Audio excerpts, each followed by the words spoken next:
Enemy power-up detected.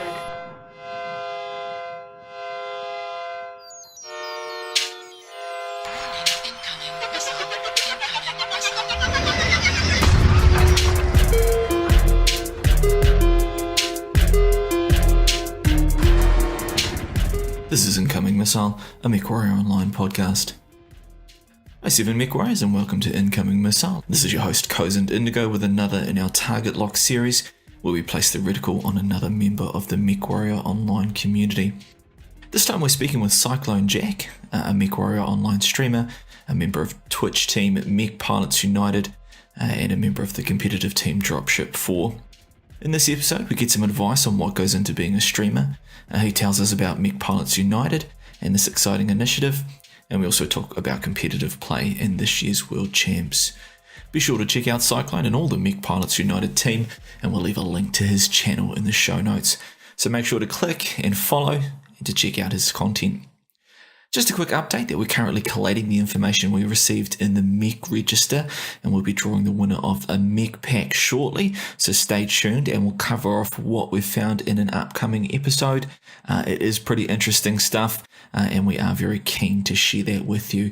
It's not too late to get in there and fill that information out. Remember, you can fill that out up to 8 times, and each time you do fill it in, it is another entry in to win.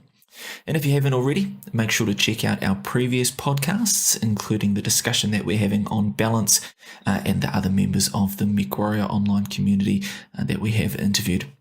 So without further ado, let's chat with Cykl0neJack. Image enhancement engaged. All right, we are here with Cykl0neJack. Cykl0ne, thank you very much for coming on the podcast. How are you today, man? I'm not doing too bad. Yourself? Yeah, really, really good. Yeah, I've been trying to grind the Solaris games at the moment to qualify for the rewards. Have you got into the arena at all? I played a little bit of Solaris when I first came out, and I dabble with it every now and then, but to be honest, there's so much going on with the rest of the game and tournament play and the competitive side that I really don't get a chance to play much Solaris. Yeah. I mean, it's one of those things that it has a lot of promise, but maybe it just hasn't found its place as to where it quite fits in the MechWarrior pantheon of game modes.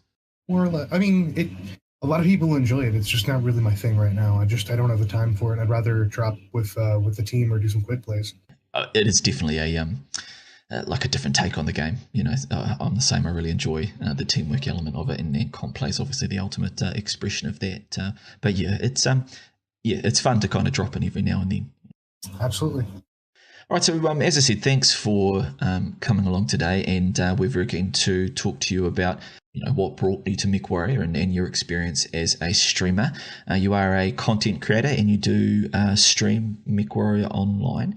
Can you tell everyone a little bit about yourself and in particular kind of what brought you to MechWarrior? Sure. So I started playing MechWarrior back in, I believe it was 92. My cousin and I, he's a bit older. He was, I believe, 30 something at the time. And he came home with one of his new computers and looked at me and said, I got a really cool video game. You pilot these giant stompy robots. And I'm sitting here not even 10 years old at the time. And I look at him and I go, really? Okay. Well, he sat there and he showed me Clan Wolf and Jade Falcon. And then later on, we started playing the expansion for Clan Ghost Bear. And that was really what kicked me off. The story, the lore, everything like that kind of drove me into really seeking more content and this really cool looking game with this enhanced imaging and these giant robots and these lasers and all these different weaponry and this crazy story that I couldn't fathom when I was younger, but it was just so interesting and so cool. And I didn't stop there. It went from the video game to some of the tabletop miniatures to the television show, that horrible animated television show they did for like a season. And I think I stopped around MechWarrior 3. And I'd seen MechWarrior 4 come out. And the problem with MechWarrior 3 is my computer wouldn't run it. I kind of grew up a bit hand to mouth, as it were. Where my mother and I, Sam's father, didn't really have the money to keep getting me a new computer. So my older computer at the time couldn't play the game, so I kind of lost track of MechWarrior at that point. I kept reading the books, and I was interested in all that other stuff, but I really couldn't play the game anymore. So fast forward to about 5 years ago maybe, and a friend of mine comes to me and says, "Hey, have you ever heard of MechWarrior Online?" And I look at him and I'm like, "I've heard of MechWarrior. What's this, online game?" And he goes, "Well, it's a free-to-play game, and it's all PvP. It's all player versus player, 12v12, all sorts of different giant robots." And I'm like, "I know exactly what MechWarrior is, but I've never heard of this before." So we load it up and we start playing together. And apparently a bunch of my other friends had been playing it too, but nobody thought to say anything to me because I was always your first-person shooter guy. If it wasn't Halo, it was Call of Duty, or it was Battlefield, or anything else. So I finally get my hands on MechWarrior Online, and it was just after it came out to open beta, maybe 2 or 3 months afterwards, maybe a little more than 4 years ago. And I started playing, and I started having a blast, and they started releasing new mech packs, and all of a sudden, here come the clans. So that's really what got me into it, just starting to get back into, this mech universe and seeing what PGI had done with a game that enthralled me at early childhood. And how do you feel about the job that PGI have done? Was it everything that you'd imagined come to life? I mean, the aesthetic is pretty fantastic, but did it capture you straight away when you started playing? It honestly did. I saw some of the models and some of the old mechs from like MechWarrior 2 Mercenaries, and I was just totally enthralled. The customization was there just like it was back in the day. The ability to buy new mechs, and I really commend PGI because you look at the free-to-play model that they've designed, and it's to a point where you don't have to worry about ever spending any real money if you don't want to. You can literally play the events, earn MC, buy your own mech days, or save up for a hero mech here and there, or play the special events, or whatever the case is, and you can literally get all the content that you'd pay real money for free just for playing a game that you love playing. So immediately I looked at this and discovered all this and went, you know what? I'm good. I love this game. I'm in. And that was it. You know what I mean? Like, it was just, I thought it was fantastic. I mean, of course, you're looking at other games that are free to play, and they've all got bumps in the road. They've all got issues with, the meta and things being overpowered or underpowered. And, every game's going to have it, but PGI is active, and where they don't always listen to the community, they do something, or they acknowledge the community. So, I mean, really, what more could you ask for? It is a real challenge, I guess, with a free-to-play model as well. And even, it may be that you want to listen to the community, but you do need to consider kind of what resource you have and, how much money it's going to cost to make some of those changes that they mention. I think PGI have done a pretty fair job, given that it is a free-to-play model. When you came to the game, was there a mech or was there something that grabbed you immediately? Did you play it as free-to-play for a long period of time, or did you kind of jump right in and start buying the mech packs?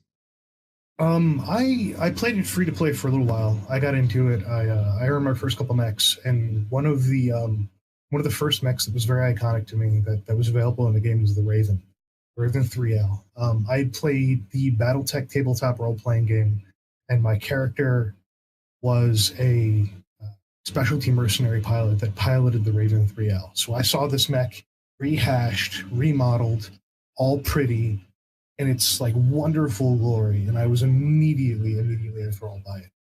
And I talked to some of the experienced players, and they were like, "Yeah, man, throw ECM on that bad boy and 2 ER large lasers and just poke from afar. No one's ever going to see you."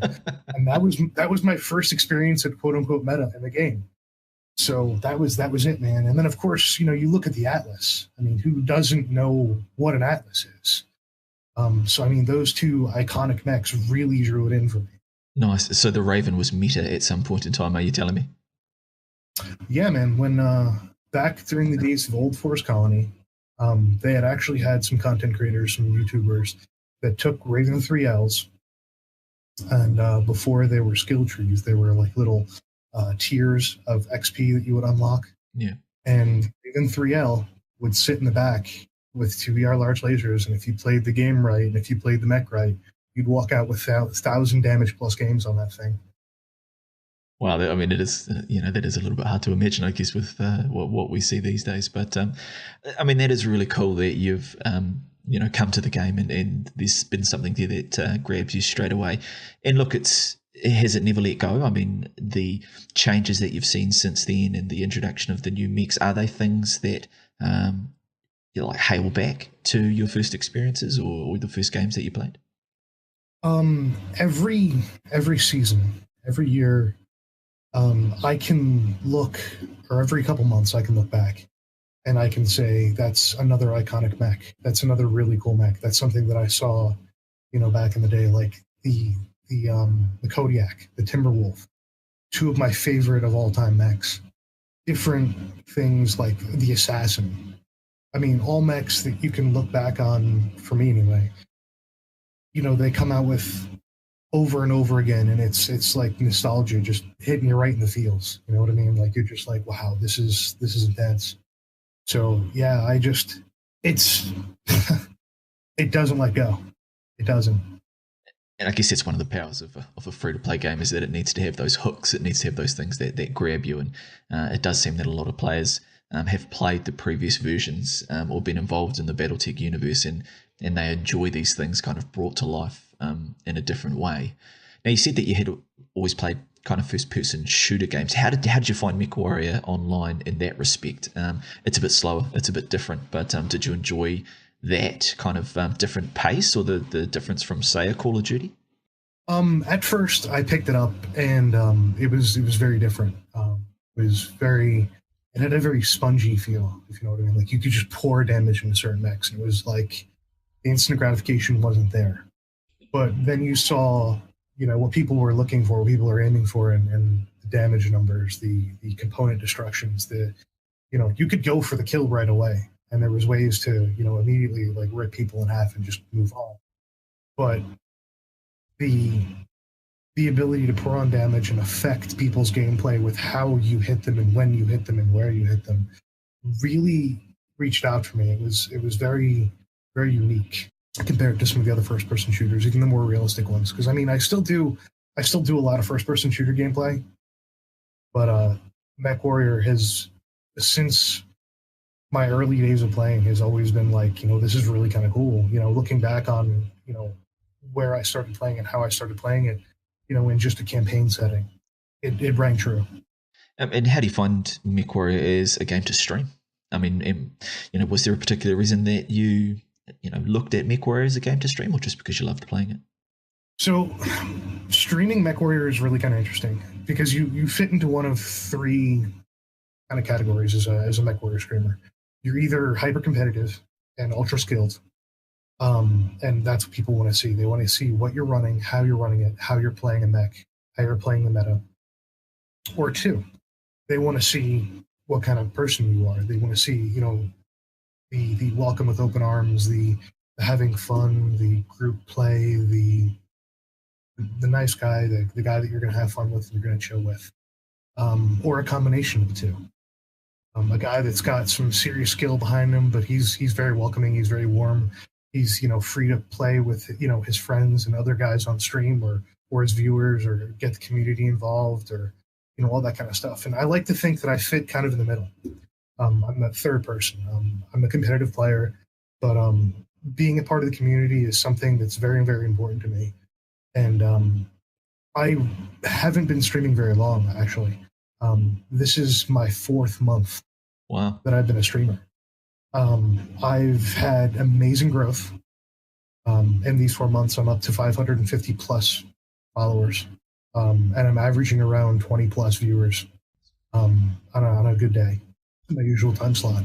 And being a part of the community and being welcomed that quickly has been fantastic. I mean, I've got guys that play the game casually that just want to kind of hang out and have fun and shoot the shit and ask me questions or talk about music. And then I've got some of the top tier, pro players who are like, hey man, that's a pretty cool build. Have you tried this? Or how about giving this a go? Or, hey, we were doing this, we were playing this. What do you think? Yeah, look, I couldn't agree with you more around those distinctions. And I talked with another streamer, Fiora Bunny, and she'd said that, well, she'd characterized it by saying that when you stream, it's almost like a continuum that you can be super good at the game or you can be entertaining and you can accommodate or you can make up for a lack of one with a plus of the other.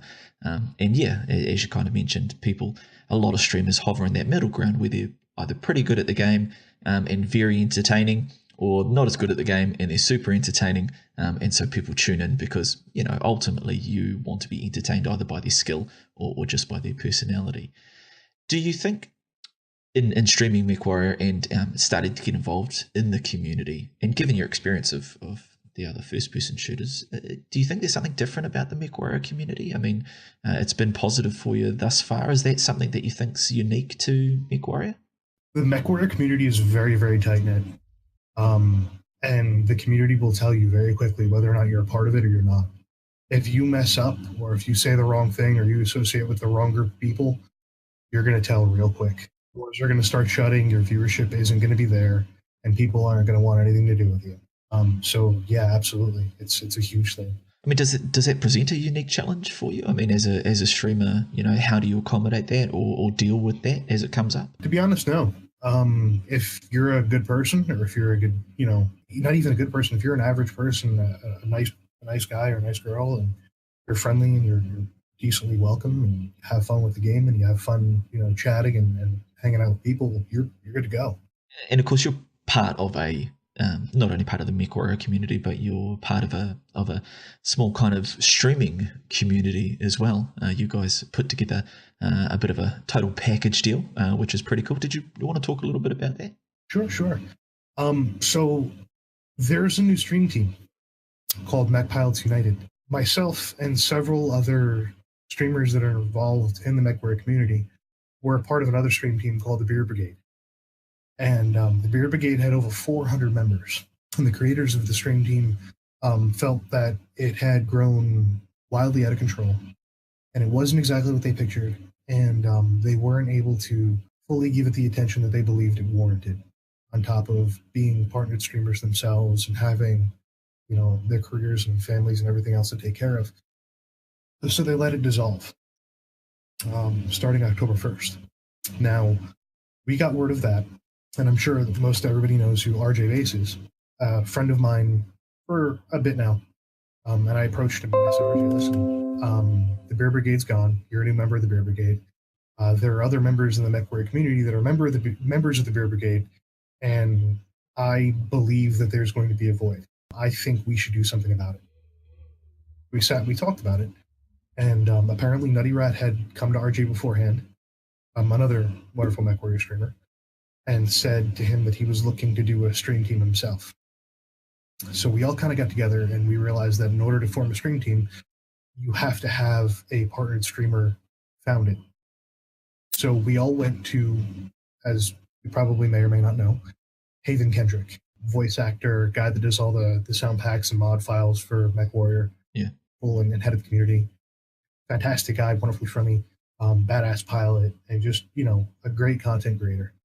And we approached him and said, hey, listen, Haven, this is our idea. This is what we want to do. We want to put together a stream team for MechWarrior.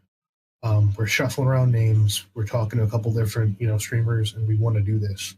Would you front the team for us? And Haven immediately said yes. And he put in the paperwork immediately. And Mech Pilots United was born almost overnight. We all sat down and we talked about who were we going to get involved right off the bat, and get a little bit from every walk of life. We talked about the different type of streamers, and we wanted every aspect pulled in right away. So we've got wonderful characters and wonderful people like Moadib, Starwolf, myself, Loken Plays, some Violent Blue Mech, fantastic player. We went Proton, pilot for EMP, and said, hey, listen, you want in? And he gave us a thumbs up and said, absolutely, I'm in. Guys like him and Unfazed, legends and robot jocks that could wipe the floor with, however many people out there. And they all signed up and said, yeah, man, we're in. We got this. Let's do this. So we've got 13 or 14 founding members. And we're sitting down, we're writing up some base rules. We've got applications out, and the application process is open to anyone who streams mech, whether it be MechWarrior Online or other mech-based games or robot-based games. We want this to encompass a vast community, and we want to be able to help each other out and do what a stream team does. Help each other grow. If we've got questions or if we've got problems, we'll be able to come to one another for help, whether it be for something simple as expanding through social media, or problems with OBS, or anything and everything. Being able to give back to a community that we enjoy so much. Look, and is that the main benefit of having a collective like this, is that you can support each other, and by supporting each other you can help everyone grow and be a presence in the community? That's the goal. That's basically the goal. I mean, that's fantastic. I mean, and it's really great, I guess, for the MechWarrior community to have that there, and I guess almost to have that professionalism in the streamers there. I mean, I guess that different streamers that are part of the collective will do it for different reasons. Some people are probably looking to be professional about it, and some people are just looking to be part of the MechWarrior community. And I guess that helps that you can talk to a range of different streamers that are doing it for different reasons. So, I mean, as part of that collective and as a streamer, I mean, what is it for you that you want to get out of being a streamer? Is it just about being involved and having fun, or is it something that you'd like to turn to a profession or a quasi-profession? So I started streaming, like I mentioned earlier, about a little over 3 months, just coming into 4 months now. And it was something that I kind of juggled with for a little while. I had been watching Twitch for a little bit, well, more than a little bit. A friend of mine turned me onto it and said, hey, listen, if you're really interested, there are these casters that actually cast MechWarrior. So if this is something that you want to watch or you want to check out, they've got some real hardcore pros, they've got some entertainment, and it's MechWarrior. So when you're not playing, you can just hang out and watch and chill and, see what the community's about. And I was like, all right, yeah, why not? And I met Bainstorm and the Infamous Impaler and RJ. And I met the Infamous Impaler back when he was still with NGNG. And, I watched the streams and I checked stuff out, and, they were giving away free stuff and they were doing this and doing that, and getting involved with everybody. And I was like, this is awesome. So I started out simple. Bainstorm was looking for moderators, and he's a variety caster. He doesn't just do MechWarrior, but it was a big part of, who he was. He did a lot of mechs, and he was part of the Total MechWarrior kickoff show on Fridays. And his personality, his charm, that smile, that welcoming demeanor immediately drew me in. And I'm in, whatever you need, man. So I started moderating, and I started getting involved in all the different communities. And, he showed me a lot of what Twitch was about. He showed me a bunch of his other friends that were streaming, and I learned about other games and other streamers. And, I went out and I watched guys that were playing games that I would never sit down and play. But the shows were so entertaining. They were so much fun, and they were so inclusive. You met so many people. And I was like, I want that. I want to be able to do that. And at this point, I was already a competitive player. In 2016, my team placed 11th in the Worlds. I was one of the team captains, and I was extremely proud. Back in the day before, actually about 2 years before that, I was part of a competitive team that was just starting out with certain names that people may or may not recognize, like Third Eye and Chrisman from 228 Blackwatch, and Matt 3049 from Blackwatch, and Fango Red and Raging Banana from D5, and all these guys, all these big name guys. And we were like, you know what? We were putting together a comp team. So we played our first season of MRBC, and we went undefeated. We wiped the floor with everybody we came across. And that's how we got into it. We just started playing competitively because, MechWarrior was fun, but at that point, we'd played so much quick play and we had gotten into faction warfare, but it wasn't really our thing. And then people talked to us about comp and, us being good and all these other teams. And, this was back when House of Lords was big, and EMP and House of Lords and 228 were big household names. They were those guys, you know what I mean? You saw them across on the other team, and it was like, well, fuck, what now? Well, we had started playing together, and when we saw those other names on the enemy team, it was no longer, well, fuck. It was, we're going to have a good match. So we thought we can win against these guys. We can play games. We can do something. Let's see what comp has for us. So we went there. I figured if I can stream competitively, I don't see a lot of that. Maybe I can show off, something new, something different. And I waited, and I learned a little bit about streaming, and I learned what I could from Bane, and I learned what I could from Impy and Haven and the others, and I got involved in the community, and I learned who people were. About 4 months ago, I said it's time to pull the trigger. And it's really kind of funny because a lot of the streamers are like, dude, started and we walked into your chat room and you had 15 people watching me. How? And I went, well, that's the secret. Know people. Be friendly with people. Support everyone else and they'll support you. It's simple, basic, logic. If you're part of the community and you're there to help the community and they see you starting out, they're going to help you too. So I brought this competitive aspect with a sense of community, and I'm streaming. I mean, that's great advice, and I kind of just want to hone in on that a little bit because really keen, to get your advice on, anyone listening that might want to stream or is considering it. I mean, the first thing you've said there is to be part of the community, and that's a really, really great place to start. But I mean, is there any other advice that you would give people that are potentially starting up? I mean, I do want to talk to you about the comp side very quickly, but I'd love to hear, because obviously that's a great bit of advice, is that you're there and that you're part of the community. I mean, is there anything else that you think is key to someone that would be starting up? Ask questions. Never be afraid to ask questions. No matter how stupid it may sound or how stupid you may feel asking them, ask them anyway. Walk up to any streamer, whether he's partnered or not, and toss him a message, whether it be on Discord or when he's offline on Twitch, or her, and ask anything. If you're not sure about how to use OBS, if you're not sure about Streamlabs, if you're not sure about what you want to do with an overlay, if you want to go cluttered, if you want to go sterile, if you want to keep your stream professional, if you want to be a character streamer, if you want to be, an entertainment streamer, anything, ask questions. Take different avenues and don't limit yourself to MechWarrior streamers. Go elsewhere. Talk to guys all over. Well, hey, look, there's a few terms in there that it would be great if you could unpack, speaking of asking questions. And the first one that you talked about was being partnered. So what does that mean for someone that was, maybe not as, at that really beginning stage? What does it mean to be partnered, and what's the difference between being partnered and not partnered? Okay, so when you start streaming, you're very basic. You're just a Twitch streamer. You don't have anything special. You don't have a subscription button. All you have is a little heart at the top of your screen. And you can't make money. Is basically what it means. Yeah. There's no way to cheer for you. There's no way to get subscriptions. The only thing you could possibly do is set up a little donate button. That's about it. Basically, it means you're fledgling. You're new. You're first fleshing out into the world of streaming. Then you can apply for affiliate status. Basically, the premise is that you've got an average of 3 people watching you on the regular, and you have over 50 followers.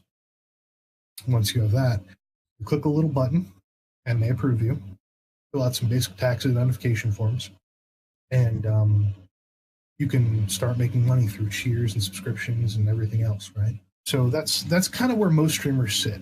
Now, there's a step beyond that. It's called partner status. You get a little cool purple check mark next to your name, and it's usually a ton of work to get there. What that means is that followers don't matter anymore. You have a certain amount of time, certain amount of concurrent days. You have to have an average of around 75 viewers plus in your channel all the time that you stream. And at that point, when you apply for partnership, you no longer just get an automated approval. Your case gets sent to a gentleman in Twitch or a lady in Twitch who will look over your profile, who will look over your content, who will look at your numbers, see how you got your numbers, where they're coming from, how they're coming from, and they'll either approve it or deny it. The very basis is if you're an affiliate, you get 50% of all the money that comes in, half your subs, all your bits, and stuff like that. Half the games that are sold by you, you get 50% off. If you're a partner, you get a bigger percentage. You also have the chance of being sponsored on the front page of Twitch. You get a lot more recognition. Carrying around a purple check mark usually means a lot more to a lot of people. It's that next step up. To some people, they don't care if they get it or not. It'd be cool if they did, but it's not an ultimate goal. Some people, like myself, just want to stream. They just want to be part of the community. They want to have some fun. A little bit extra pocket change is nice, but it's not a big driving goal. So basically, you go from being a non-affiliate to an affiliate to a partner, and of course, getting to partnership would mean that you can begin to earn some income there. I mean, for someone that was starting off, I mean, is that a journey that you, or if someone was to begin on that journey, I mean, what's that pathway going to look like? Obviously, it's going to mean streaming a lot, being consistent in the streaming. I mean, do you effectively have to treat it like a full-time job if you're going to reach that partnership level? So I got some fantastic advice from a non-Mech Warrior streamer, actually, a gentleman by the name of Cykl0ne, who is a fantastic individual who's bent over backwards to help anybody who's come to him for advice or help. Partner streamer himself, who did it within the span of 2 years, I believe. Within 2 years of starting his stream, he made partner. Just amazing time. So he's a bit of a savant when it comes to this stuff. And he looked at me and he said, listen, first and foremost, consistency is key. 5 days a week, minimum of 3 hours, decent energy levels, play to your strong suits, have a niche game, or if you're going to go variety, expect, a longer turnaround. It's going to be a little harder. Be very keen. Production value is key. And he gave me all this advice. And audio quality is very important. Video quality, a very, very close second. Content, also amazingly important. Because, I mean, you can only play the same mech and do the same map over and over again how many times before people don't want to watch it anymore. And really getting involved in that interaction is really, really important. So, like, you're talking from basic growth to growth and interaction and networking on a whole new level. When you're going for partner status, you've got people that can manage to do it without barely even trying, and kudos to them. But some people have real problems, not understanding that, there's got to be a dedication, there's got to be a consistency, there's got to be a product that people want to consume. Aside from any bit of money, anything that any viewer will ever give you, the most important thing that they do is give you their time. There is no monetary value that you can possibly place on that.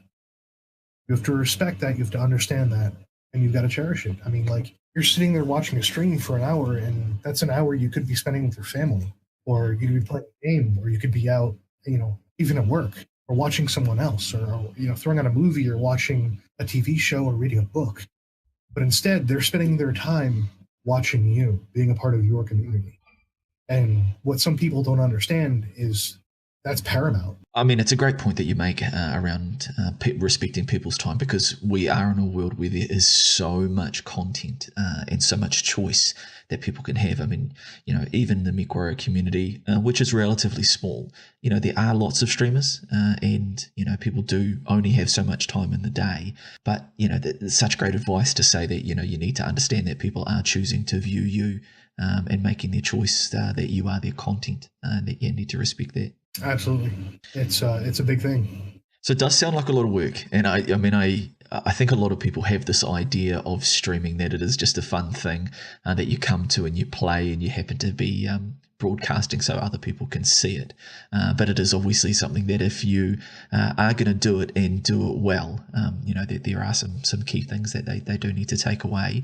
And I guess probably the Mech Warrior community is now lucky, because, as you've said, there is this collective that you guys have organised, and they can come to people like yourself or the other streamers that you've mentioned. I mean, if someone did have those questions, say, of the collective, what would be the best way? Just to tune into you guys' streams, or was there some other contact method that works? Discord, that kind of thing? You can contact any one of us on stream or off stream, whether it be on Twitch or our Discord. We've got a Mech Pilots United Discord that's open to the public, member or not, viewer or caster, that can feel free to come in and ask any of us questions. Even if, you don't want to be part of the stream team, if you just want to, hang out and be an honorary member or a friend of the team, you're more than welcome. There are people out there that want to be part of their own stream team, or that have, their own ideas and goals, what they want to do with the stream team. And they're going to go a different direction, and that's totally fine. We're not here to compete with anybody. We're here to be part of the Mech Warrior community as a whole. Yeah, that's awesome. And we will certainly put the link to that Discord in the show notes. So if you are listening to this right now, then do check out the show notes and jump onto that Discord link. Look, I will say, Cykl0ne, one of the best things about being part of the MechWarrior community is the community. You know, we can all create content and help each other out, and it is not so much competing as in kind of helping each other and tides to make all boats rise, or all mechs rise, as the case may be. Now, dude, I did want to talk to you a little bit about comp, and you know, you've played comp now for quite a while. You've talked a little bit about your experience, and comp is almost like another game mode, effectively. You know, right at the start we talked about Solaris and making time for Solaris because it is quite different from regular gameplay, quick play or faction play, and comp is different again. You know, with how you need to approach the game, or it is almost a completely different game mode. And you've played comp for quite a while. So how do you feel about both the current state of comp in MechWarrior, and pretty importantly, what role do you think that it should play, firstly as part of the free-to-play model, and secondly, I guess, as part of the BattleTech universe? Do you think that there's a place for comp and driving MechWarrior towards the esport aspect? Absolutely. Competitive play is paramount to the success of a lot of games. You look at something as basic as Call of Duty or Halo, as a basic franchise and not a free-to-play, model. Or you can go somewhere to say Fortnite or even PUBG, that also a combination of the two, or some other free-to-play games that do something similar. Here's the Storm, something like that. And the importance, it draws crowds and it draws people to the game, whether it be from simple exposure or a basic showcase of the game. Here are some of the top tier gameplay that you can see in the game. And you look at it and people are like, oh, well, comp players, all they really do is they throw together these amazing builds and the mechs practically play themselves. And some people don't realize, when they actually try to do the same thing, they get on the field with some of the builds that we play, and they can't do the same things that we do. And they're like, wait a minute, there's something more to this. And it fuels this desire. And it's not to say that comp's the only thing, because it's not. You're always going to have casual players. You're always going to have guys that are into the game for the lore, or even for role playing, that want to be part of the MechWarrior BattleTech universe. And that's incredibly important. What I think the competitive nature of the game can do for any game, not just MechWarrior, is really pull it into, if played right, can pull it into the limelight, can pull it into mainstream media. You're seeing things from different colleges in the States where guys have made Overwatch teams in different colleges, or Heroes of the Storm teams, or League of Legends teams, and people are going to school on full ride scholarships because they can play a video game.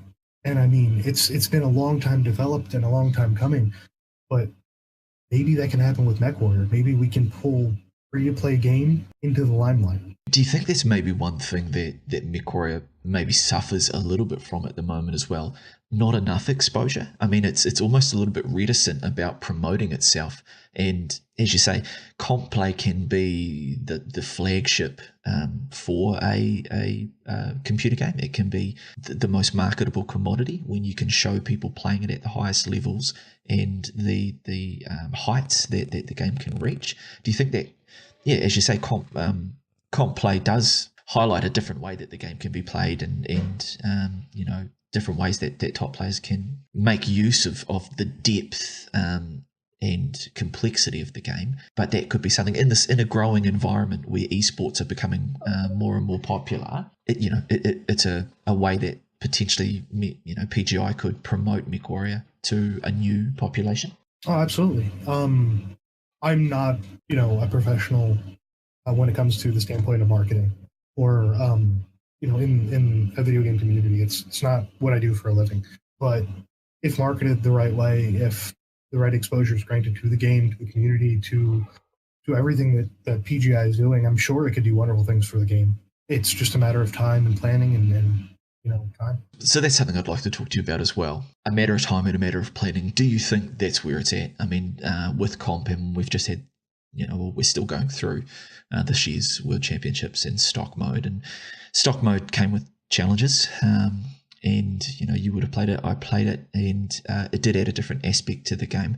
But there has been a lot of feedback on it, and a lot of people have expressed the opinion that they don't think it added to the comp scene, that if anything, maybe it took it away. Where do you think that comp is at, and do you think it's tracking in the right direction if we want comp to be something that we hold up as a marketable commodity to say this is why you should come and experience this game?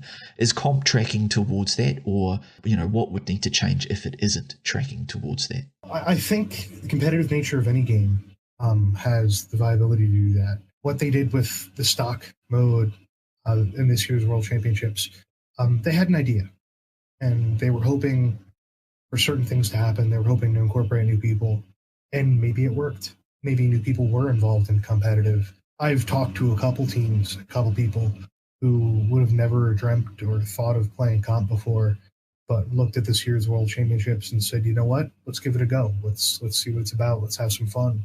And sure, maybe they didn't get into top 20 or top 10 or top 5, but they had fun, and they saw a different aspect of the game. And it was no longer just quick play or faction play, or even Solaris. It was a whole new aspect of the game, and a whole new, multitude of thinking when it comes to MechWarrior. So yeah, absolutely. I think it's totally something that can do great things for the game. And I mean, you're talking World Championships, but people don't realize that there's other things going on with the competitive side of the game. There was a gentleman, part of the community, who lost his home in a fire. Safety Seth. We put on, the MechWarrior community, specifically not me, just we as a whole collective, put on a tournament to help raise money and help the gentleman, get over a huge disaster. And it was all about comp gameplay and top tier players wanting to, give back a little bit to that community to do something.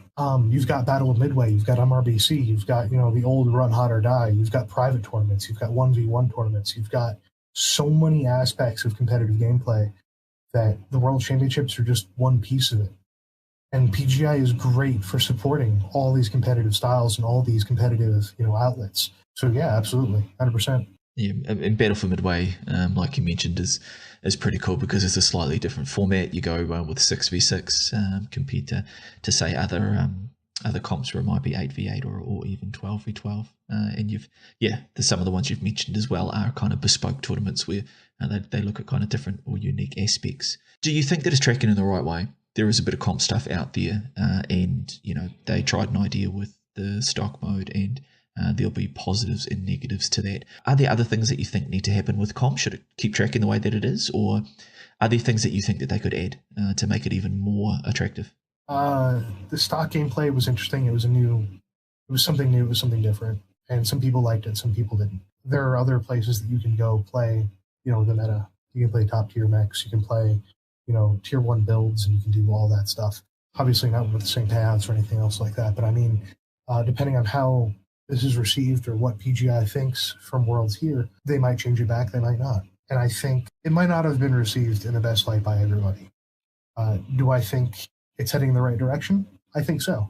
I think throwing a big wrench in the works and, throwing a new flavor, as it were, at the game was different and interesting, and it drummed up some new players. Not necessarily the same thing we've seen for the past 2 or 3 years. And I will say, I mean, it could be any format, any mix. It doesn't matter to me. I just love seeing those top players play against each other, and to see, you could throw them, 3 Jenners in a night year, and see what kind of strategies come up. So yeah, I mean, I certainly enjoy that aspect, and I'm certainly hoping that there is more comp play on the horizon. The more the better, I think, for the game. Did you have a pick for the champs? We've got our top 3 now, and they're 3 pretty good teams. Did you have a pick for who might take it? I do have an idea. I've got a thought on who's going to win, but I think I'm going to keep that one to myself for now. Keep that to yourself, yeah. Nice. Well, I mean, I'm really very much looking forward to it, and it's great, very, very good to see another team there this year as well. So yeah, I mean, whether they'll be underdogs or not. We'll certainly be cheering them on. But just hoping for a good set of games in that final. So the last thing that I did want to cover with you, we've talked a little bit about the state of comp, the state of the game in general. I mean, where you think that MechWarrior is at. We do have the mercenaries on the horizon, and that should be released in the next year or so. I mean, where do you think that MechWarrior is as a game at the moment and the direction that we're heading? Do you think that we're growing towards something, or how do you feel about the state of the game at the moment? The state of the game is interesting. We've got a very large stable of mechs. We've got a handful of good maps. We've got a lot of good game modes. We've got room for improvement. We've got room for growth. And like you said, we've got mercenaries on the horizon. Something, by the way, I'm very, very excited for, because it immediately rings back to my childhood, with MechWarrior 2 mercenaries, and I'm just like, oh my god, right? With that coming up, I think that's going to do great things for BGI and great things for the game in general, because you're going to release a game that's going to be predominantly a single-player campaign with the capability of playing with a couple of your friends, play through a hopefully very in-depth, very long, and interesting storyline. And it doesn't have a multiplayer aspect, which immediately brings us back to MechWarrior Online. Depending on how they set things up or what they're going to do, you've got a multiplayer game that pairs up with a campaign game. Campaign game being brand new to the scene, a full release, a $50 or $60 game, depending on what they're going to charge or what they're going to do, is going to bring out people who want to get into the universe. And they're going to realize that, okay, maybe we can't play multiplayer on this, but there's this free-to-play version that allows all this PvP. So you might see a massive influx of new blood, of new players. At least that's my hope. So you've got all the old lore heads that are going to be funneling into this new game who have friends that play MechWarrior Online or are going to discover this MechWarrior Online aspect. I think it's going to be pretty good for the community, pretty good for the game. It's an awesome take. Yeah, I mean, to use the single-player game as a way to help promote and bring more people to the BattleTech or the MechWarrior community is a really good way to view it. I think we saw quite a boost in numbers with BattleTech. I think those two games complemented each other really well. BattleTech BattleTech is like a turn-based strategy game which people love. It certainly brought people to MechWarrior because they didn't realize that MechWarrior Online existed. Yeah, and I mean, you're looking at this game, and just like you were saying, you've got a brand new turn-based game who brought new players in, or rekindled old players. Let's be honest. MechWarrior's been out for how long now? And as much as people are going to complain and gripe and have issue with the way that certain things are done, or how mechs are quirked, or physics or maps or mechs or whatever the case is, right? We're still coming back to play the game because we all still love the game. This is amazing. This is so cool. This is MechWarrior. There's just something about big stompy robots, isn't there? Absolutely, man. Absolutely. Right, now I'm going to finish up with a couple of quick-fire questions, and as always, we would encourage you to be honest. There's no judgment here. So the first one that I'm going to ask you is your favourite mech? It's got to be a tie. Three-way tie: the Hunchback, the Assassin, and the Bushwhacker. Hunchback IS or Hunchback 2C? IS. Nice. Your favourite class? Is there something that you prefer? You like the big stompy ones or fast movers? I'm an oddball. I love my mediums. Nice, yeah, I'm in the same. I like my mediums. Faction, clan, or IS? Ooh, clan all the way. I was Ghost Bear from the very beginning. Oh, filthy cleaner. Okay, that's all right. We'll let you off. And your favourite playstyle? If someone's going to come against you in game, what's going to be the best way to engage? Are you a brawler, long range trade? Mid-range to brawl. Support brawl or frontline brawl. That's the way I run all the time. I like the intense action, eh? Absolutely. Well, Cykl0ne, it has been fantastic to talk to you today. And of course, we'd encourage all our listeners to get along and check you out, jump on the stream. Where can they find you? What's the best times and places to catch your content? Generally 2 or 3 o'clock in the afternoon, Eastern Standard. And I usually run 3, 4, or 5 hour stints. I also put on a show Monday nights at around 10 p.m. with a gentleman by the name of Chris from Tactical Shit. And I'm part of the Mech Warrior Kickoff Show on Friday, which you will find me with the infamous Impaler at 2 to 3 o'clock in the afternoon Eastern. And every other Saturday, I do a show with Violent Blue Mech called The Jack and Blue Show. Awesome. Love it. I do tune in. Like to see you there, and we'd encourage all of our listeners to do that as well. Check out Cykl0ne, check out those other guys, and get as much Mech Warrior content into you as you can. All right, man. Thanks for joining us today, and look forward to catching you around. Thank you very much for having me. Point 3, reporting task complete. If you did enjoy this content, then please consider supporting us. You can do this in a multitude of ways, including subscribing to our podcast on your favourite podcast platform and leaving reviews, as well as subscribing to us on YouTube and liking our videos. You can also support us by sending us feedback either through comments, tweets, or directly through email. Tweet and follow us on Twitter at incomingp, or email us directly at incomingmissilepodcast@gmail.com. You can also support us directly by becoming a patron or sponsor. You can find us on Patreon at Incoming Missile Podcast and choose one of 3 tiers of support. Patrons not only get mentioned on the podcast and get access to exclusive content, but can even join us as a guest host on the podcast. You can also opt to sponsor an episode through one-off donations, all of which will be used as giveaways for our listeners. So if you had a product, service, or content that you'd like us to mention, contact us to discuss sponsoring an episode. We hope you enjoyed this episode. We look forward to hearing from you. We appreciate you listening, and we'll catch you next time.